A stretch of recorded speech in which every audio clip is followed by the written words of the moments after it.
this podcast is about relationships, all relationships, not just man woman relationships, friendships, all types of ships. So let me introduce the panel first. This is Rashawn, Samantha, and Zaria. The first question is for Samantha. How do you know when you've outgrown a friend? A main friend? Any Or type any of friend? friend? Wow. Um, Things change over the years, right? I can call a lot of people my friends, right? But that don't mean they're my friends. Absolutely. But I fuck with them, you know? I have friends. And that's a good question, Selena, because I have a friend right now that's been a friend over 40 years. And we have not yet outgrew each other.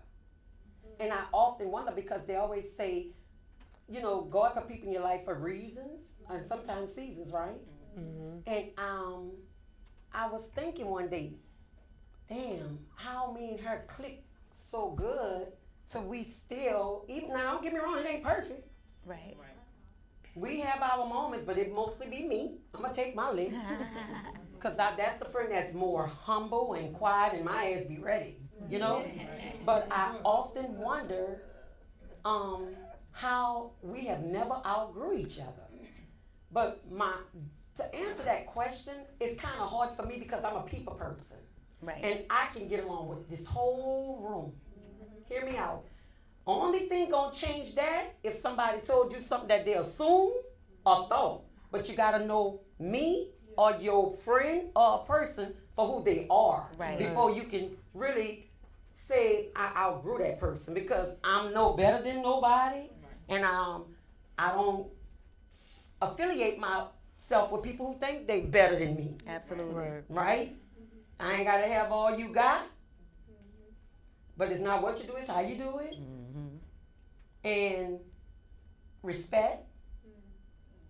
So just to say that answer is kind of like weird for me because speaking for myself, I get along with everybody. I'm not perfect, but I'm a bubbly person. And when I step into the room, I ain't gonna lie to you. I can look trashy, but you're gonna notice me. Right. So, that's my answer for this particular question. Thank you, Big Sam. Zaria, same question. How do you know when you've outgrown your friend? So, personally speaking, so I've had this friend since junior high school. And when you grow and you start on different paths, like me, I used to be in the streets, clubbing, drinking, whatever it is. She's on that same thing. I'm not anymore. My mindset is different. How I think, how I talk, how I speak. You know when you start feeling different around that friend. When things that you used to do, you're not comfortable doing it anymore. Absolutely. You're not going to allow that type of spirit in your space. So in that sense, it's okay that you've outgrown a friend because God may be taking you to another place that they're not going with you. Some people, and I've had to learn, is going to be people that's close to you that's going to affect it.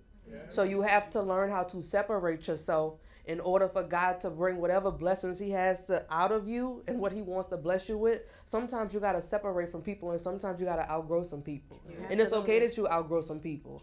And it may be somebody that's close to you. It may hurt that it's somebody close to you, but you're going to be just fine.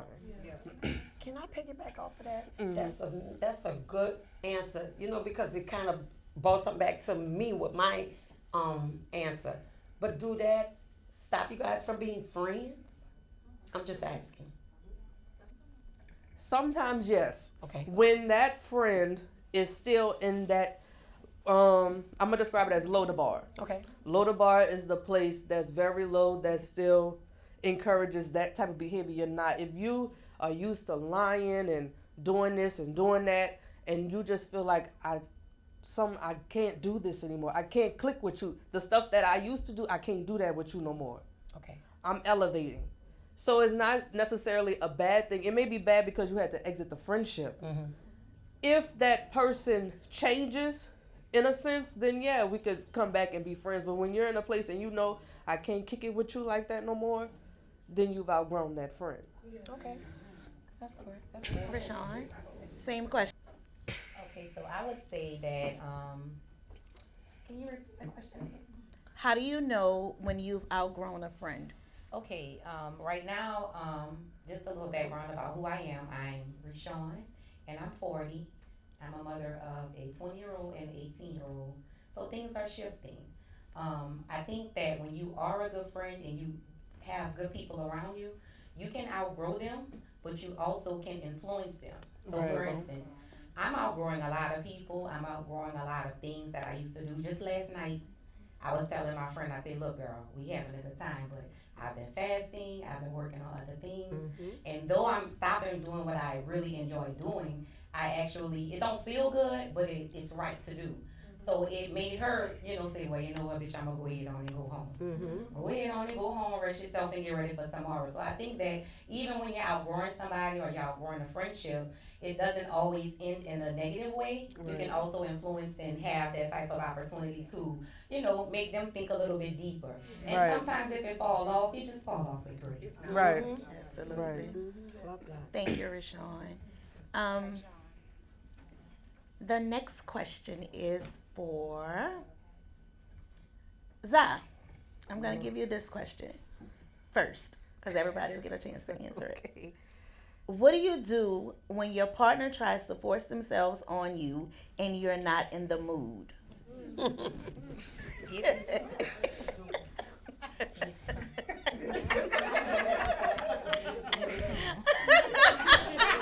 I'm with you.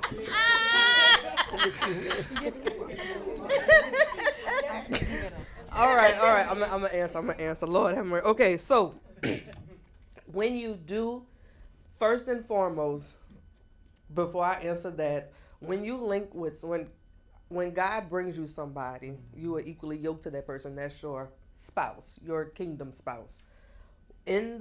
According to the word, his body is your body, and vice versa.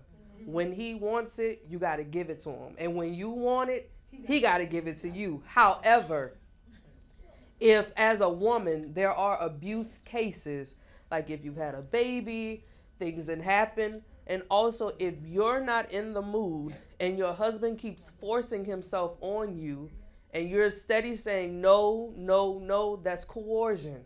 Marital rape is very serious. If you are experiencing that, I will say please go to somebody, but I would pray that the Lord helps. But in that case, if your husband is forcing himself on you, that's not love, because your husband will never just force himself on you like that. When he wants it, it's intimacy. Intimacy is not just sex. Intimacy is see into me. It's the love, it's the affection, it's the love languages. So, but if you do find yourself that your husband if it's abusive or anything, coercion, anything like that, please find somebody and talk to somebody, okay? But that's not your man if he doing that. What would you do? The question is. He wouldn't be living. Sounds like an aggravated assault. That's if there's different cases, but if my husband were to keep forcing himself on me, that's an issue for me. If I'm not in the mood to give it, it's sometimes you're like, okay, let me just turn over and lift the leg up. It's sometimes it be like that, and sometimes you're just turned off. As women, we are very emotional creatures. Let's just be honest. When we want intimacy, it's emotions first. We're not physical. But if I'm shut all the way down, it's gonna get to the point I feel that it's coercion. When you keep forcing and forcing and forcing, and then in that case, it's gonna feel like abuse if he keeps trying to force himself on me and I'm not in the mood sexually. Samantha? Good answer. But not for me. So, she didn't say husband either. You say partner, right? Partner. Okay. I'm giving it to him. So, this is the thing. I can't imagine no man who care for you or love you Right. to force itself, number one. Exactly. Because if you got to force, we ain't going to be together. Right. Right? But if you force, we fun. We having fun. We playing. Yeah, right? Because we do like to have a little fun. Right. Sometimes forcing is fun now. Because if he's forcing himself and in return you're not in the mood, somewhere you done lost the feeling for even being with that person. Right. And I'm definitely not being with no person that's gonna force itself on me. Right. So I've never experienced that though. Just so y'all know, and I'm 60 years old. And I have never experienced it. My husband been deceased for 11 years. So I experienced getting into a relationship and it wasn't a healthy relationship. But I'm good. So I guess I'm still finding that point. But I'm not looking. I'm waiting You for look God. good, girl. Second question? Same question. All right, ladies. I think that when you choose your person, whether you're in the mood or he's not, you can actually get me to go. I mean, when Yeah. it comes to force, I mean, do something to make me want to be nice. That's right. Do something to make me want to Make it touch fun. me. If you want to get close to me. Make it Because, fun. I mean, I'm not picking anybody that I don't want to jump on. Or, Right. you know, I'm in the kitchen Okay. cooking and I might bust down a little bit. You know, I might be stirring up an extra little squiggle. Yeah. You know, I might be forcing him to come on. I might be forcing him while I'm cooking. There you go. Or I might be forcing him while I'm vacuuming or wiping down the table. Yeah. So I feel like this. He can get it however and whenever. Okay, one more question and then we'll go back with entertainment. This one's gonna be for Rashawn since she's holding a mic. Can you come back from a friendship or a relationship when the trust is broken? Can you come back from a friendship or a relationship when the When trust has trust been is broken? I think that all depends. For me personally, if trust has been broken and, you know, I have to do all of this overthinking, I'll, you know, deal with a long handle spoon. I'm not gonna force anything, and not only that, I don't wanna overthink, you know, unless I'm talking about how I'm gonna make this money, close this deal, or do something very important. That's the only time I wanna overthink and make sure. So when it comes to people that we choose to be around, I think that if the trust has been broken, learn to forgive and move on. Right. Yes. Same question, Sam. Yeah, I piggyback on that one. I like that one because it's so important to forgive. Right. All right. Oh, You just start the okay. question over. It's very important to forgive. Hear me out. For everybody, it's not easy to mend something with someone that broken your trust, but everybody deserves a second chance. Right. Because it depends on what that situation was at the time. Have I experienced it? Absolutely. Absolutely. And my girl Selena said this is a podcast on relationship. Because I trusted somebody who drug me to the bottom because I trusted, not thinking that they didn't care, right? Wow. And can we mend it? Mend it as being cordial. Hey, let's keep it moving. We can't go past that.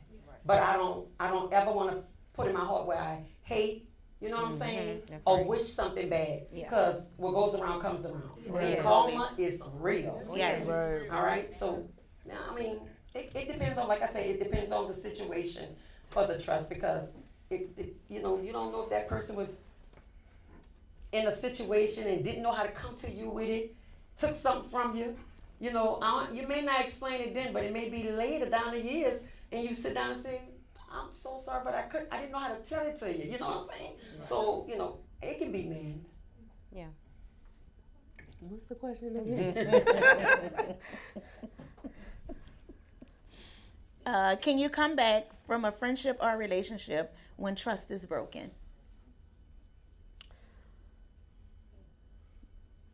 It depends because, like they said, you have to. In the word, it says you have to forgive your brother 7 times 70. but it also says to don't be stupid either. Use wisdom. So Absolutely. when someone does something to you, and I've had a situation to where someone did me so wrong, and I was driving in my car, weeping, venting to God, like, Lord, I can't do this no more. And he kept saying, you got to forgive him. I said, no, I'm not. He said, yes, you do. You got to forgive him. I said, but you didn't see that they hurt me? You don't see this? Forgive them. Because you don't want to have that art in your heart. You don't want to be bitter. You don't want to be angry. Not saying that if it's meant to repair the friendship or relationship, repair it. But sometimes you got to learn how to meet people where they at, and you got to love them from a distance. For your peace and your sanity, I love you. I'm going to pray for you, but I'm going to keep it pushing as well. Thank you.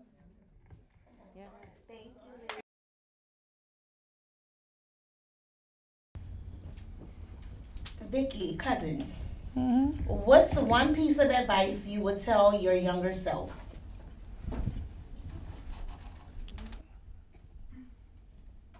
What I would actually have to say is love yourself. Absolutely. Love yourself. Having my daughters, I give them what I never got. So I had to learn how to love myself so that I can love others. Yes. So the younger Vicky would actually say, you're beautiful. You got this. The way I encourage my daughters is because the way I encourage my children, my girls, is I'm giving them back, I'm giving them what I so needed. So I had to pour into myself, and that's why every day I tell them they're beautiful. That's why I tell them every day they're loved. That's why I tell them, girl, you got this. So nobody could tell my girls, you're fine and you're pretty and this and no, they know that because I tell them that every day. But I had to actually I had to learn how to encourage Vicky. Because Vicky was the one with the braces on. Vicky was the one that wasn't so pretty. And if you're not getting that from your home, where the home was supposed to be the one that's supposed to be my cheerleader and tell me you're pretty, and if they're not doing it, then when you get it from the outside, they're not telling you, you're getting it from the wrong people. So it's not that, so that's why I pour into them. So I would tell Vicky, younger Vicky, oh, love you, girl. You got this shit. You got it. You are the number one since, baby. Girl, look, I'm not a bag of chips. I'm the whole damn brand. I'm the whole bag. I'm the whole box. So, baby, Zap ain't got shit on Vicky. But I had to get there. I had to get there. So now you can't, nobody could tell a younger version of my kids or nothing. And that's one of them right there. When I tell you, I tell them every day since she came out of me, rubbing on, praying for her, discerning, and actually not even knowing I was actually calling on her, had her name before I even met her dad. I didn't even know what discernment was because I was young, not young like that, but I was a young 20 years old, 18 years old, saying, Lord, when you gonna bring me my Zaria? I prayed and stayed on the floor, and actually, and guess what? Years later, God blessed me with my Zaria. And guess what? Everything that she has accomplished is what I talked and prayed over her. Yes. So that's what I would say. You gotta love. I have to love Vicky. Vicky had to learn how to love Vicky, and that's why I point to them so much, Samantha. and others. Respect. I use respect because when I see young, and I'm not talking about y'all, hear me out when I say young. Today, century, today, when I see the young girls that's out there disrespecting themselves, I be wanting to like, I don't even know you, because can I talk to you, but you know you can't approach everybody. Everybody's not approachable. Because today young females, because that's what I'm talking about, wenches, yeah. Heifers. Gals, Heifers. yeah, heifers. Heifers. Yeah, today they responding so negatively. And as the young me, I never was like that. Never was like that. My mom had 2 girls, and my whole high school years, everybody thought I was the only child. Because my mama had a daughter who was very quiet and humble, but everybody knew Samantha. But respectfully. Respectfully, I'm serious, respectfully. And today, who I am today, I can walk this city, see anybody I know, you're not going to see a male say that's a hoe. Because I was respectful to myself. And that's how I handled myself out in the world. And I know it's more to this, with this answer, with this question, with this question, but me, what I see our generation today, Like a respect. they are so disrespectful to themselves. To themselves. And I go deep in my heart with it, and I can't go further. Why? Because I'm surrounded by a generation of females. My job. So that's why I can speak on that. All right? Moni. Well, I'm only 39. But I guess I would say, from my experience, my 39 years here, run to God first before you run to people when you're going through things. Because you have people that you think are in your corner, but they're not genuinely there for you. So you confide in them and you tell them things, and then they use it against you whenever you down. So before you run to a friend, even if you think that's your friend and they will never tell your deepest, darkest secret, always run to God first. So that's all I have. Yeah. The next question, and since you have the mic, Moni, you can answer it first. How can you not use past trauma into new relationship? That's hard because I started out in my relationship doing that. And it wasn't really trauma, but things I was looking for in my new man that I had and my old man that I felt was missing. So I would say you have to go into a relationship with an open mind. You can't look for someone else. You have to allow people to genuinely be who they are, even if they are missing some pieces. Either you're gonna help build them, or you're gonna be patient and let them come around and build themselves and adjust to what you guys have going on. Samantha.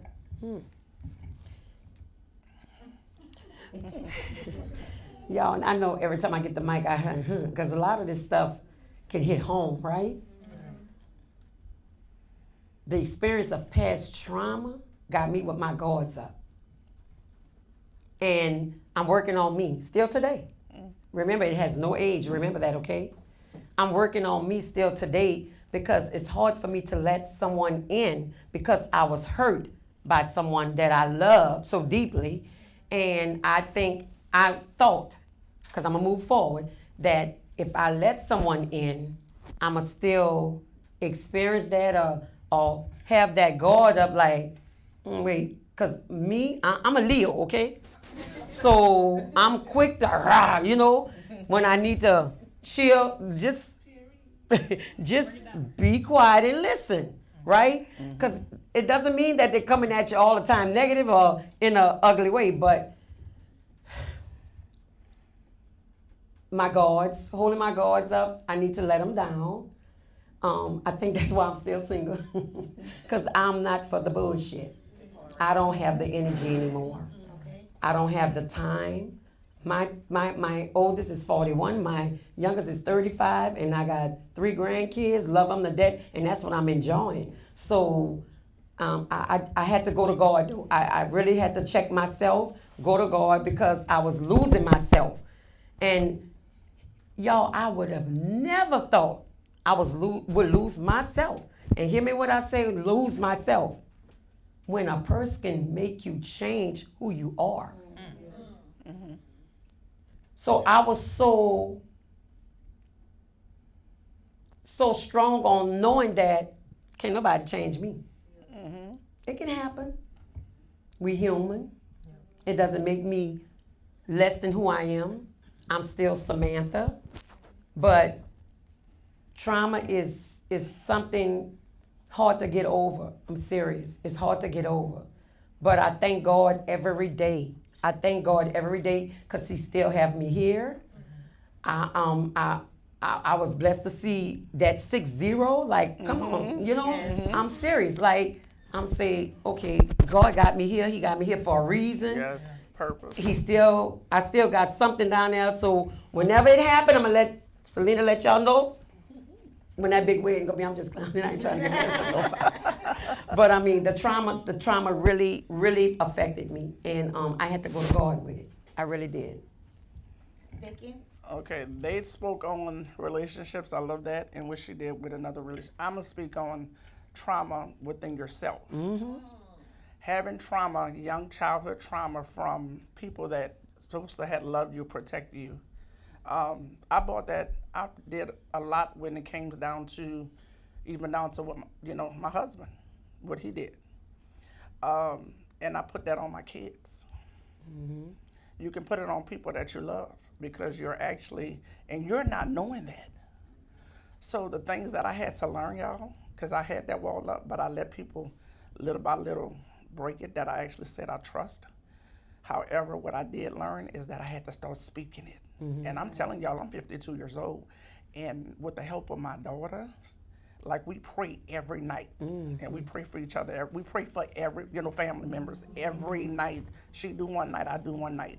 But when I tell you, I was sitting in bed after praying, and I actually started talking about my living, where Tennessee Street, and I started saying it, and I started speaking it, and tears just started rolling, because I started, and she said, "Speak it, Mama."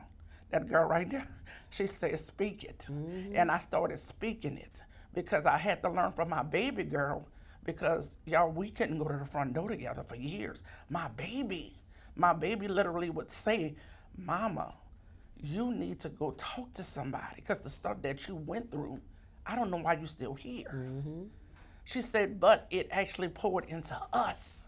So now I have a child that actually, literally, I'm just getting to the point where we can sit down. She loved Mama, but she said, "I don't feel like I can talk to you because I was so raw."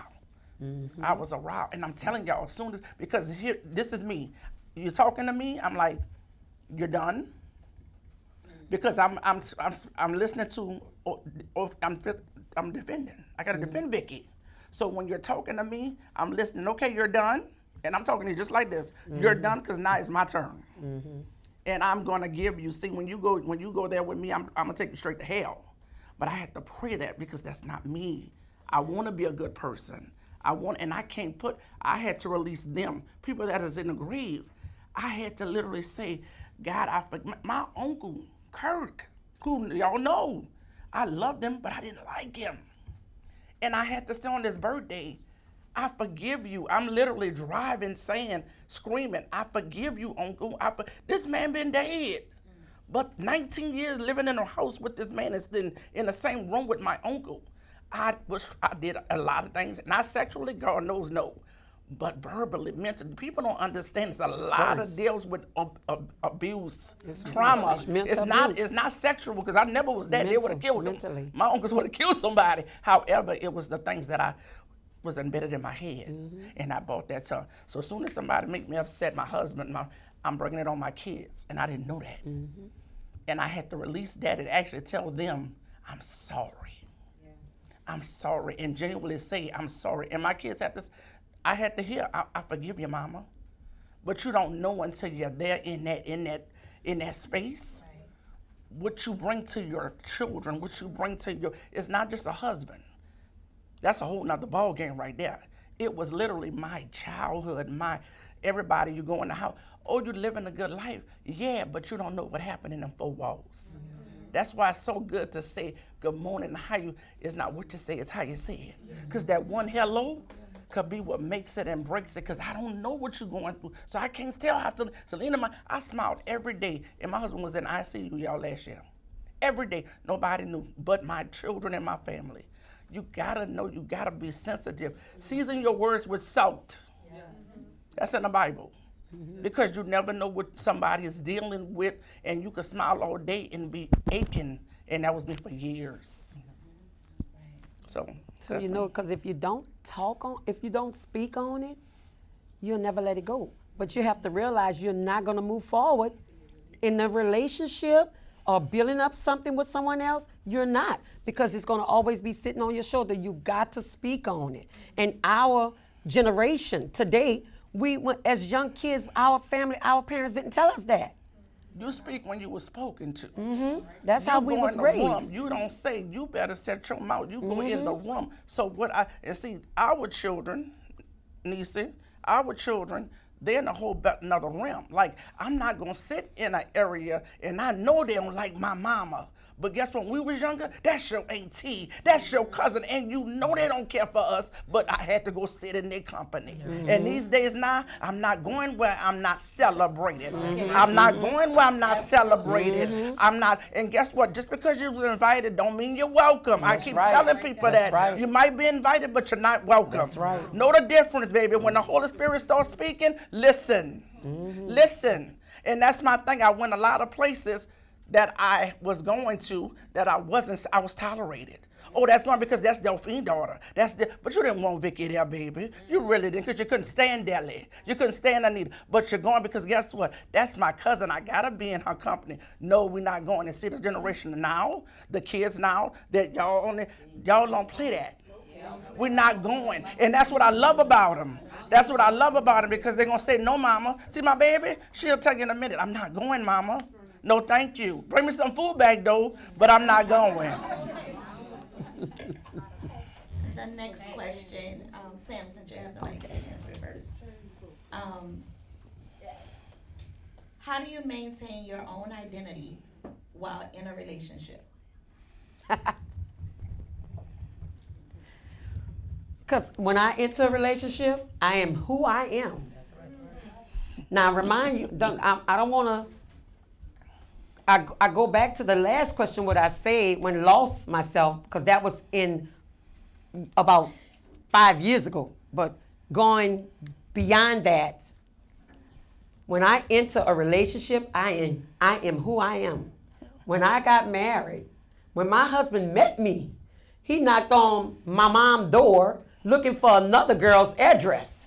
He never made it there because I had on some damn shorts, right? I was going to Suno. So I'm at the table doing my homework. I answer the door with some Daisy Dukes because the guy he was with knew my sister. So he's like, go ask such and such where such and such live. But he never made it. But moving forward, we get married. You got a problem with my shorts? I'm just using that as an example. You liked it then, you're going to like it now. Until today, I still carry who I am. Oh, because I'm 60 don't mean I can't wear shorts. I'll show y'all some pictures. And my son be mad. You'll be all right, baby. So I don't have a problem. I don't struggle with carrying who I am. And that's going to be till the day I die. Amen. Go ahead, Marnie. Go ahead. You speak, Marnie. I need to hear this. Go It's ahead. heavy because this is a big issue in my marriage. My husband always said me I dress single. So I'm piggybacking off what she said. Take me as I am. I don't mind adjusting a few things because I am a wife now. But I'm not going to do a 360 because you don't like what I have on because we married now. Because the same thing, you don't like what about me. You might be liking somebody else's pictures on social media. So, like she said, take me as I am. I can adjust a few things, but I'm not going to totally change my appearance or, how I'm dressed. And I'm going to dress accordingly, and you going to roll with the flow. So, I think now he's starting to adjust. And he's starting to see that I'm not breaking. That's it. And I'm just adjusting. So that's all I got. And I think, cause Mooney, you're still young. You're still young. But I like what you said. You're agreeing to cut back. And nothing is wrong with that, cause before you was married, I've been knowing you, right? Went to school with my son, and I said, that's a fine ass little girl. Used to come in my shop. I said, this girl is fine as hell. And I know her mom. I said, child, she could be my daughter, right? Well, I used to mess with her like that. So just keep in mind, baby, because you're young. And I'm not going to ever tell you to change. But remember, you're married. You're a wife. Okay? You're a wife. Everything you wear always look good on you. Yeah. But you're a wife. All right? Okay, for the identity, I would actually say, I'm gonna say this.